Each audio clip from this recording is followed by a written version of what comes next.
Hello. In this Fern presentation, we will discuss the care of emergency department patients with dizziness and vertigo in an attempt to correctly diagnose and treat potential serious central etiologies for these symptoms. My name is Edward Sloan. I'm Fern President and Board Chair and have served so for the last 3 decades. I have no financial conflicts. Please go to our Fern website and our YouTube channel for more content related to the optimal care of the patient with dizziness and vertigo, and follow us on social media for more real-time information on the care of all patients with neurological illnesses, injuries, and emergencies, fern.org. I want to speak now and address the ATTEST system when dealing with patients who have dizziness. In doing our H&P in an attempt to help them, the ATTEST system helps us to focus. We address associated symptoms in looking for systemic causes of the dizziness. We look at the timing and the triggers of the vertigo.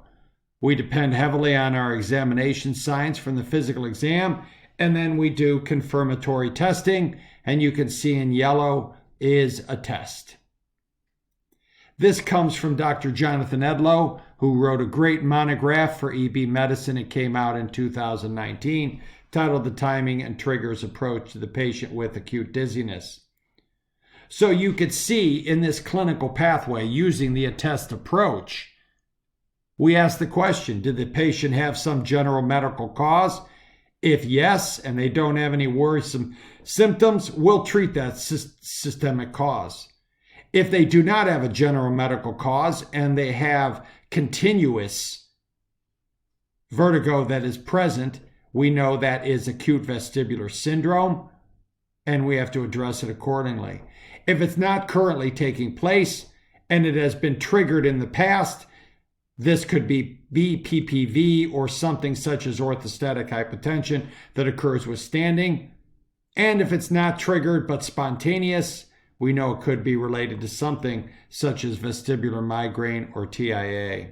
We'll talk more about this in specific, but this is an overview of the ATTEST approach to emergency department patients with acute dizziness. In this guideline that's provided in the monograph, there is also class of evidence definitions, class 1, 2, 3, or indeterminate, related to the recommendations made in this clinical pathway. If you have any comments or question about this or any Fern videos or content, please get a hold of us at fern.org at gmail.com. Thank you very much and have a good day.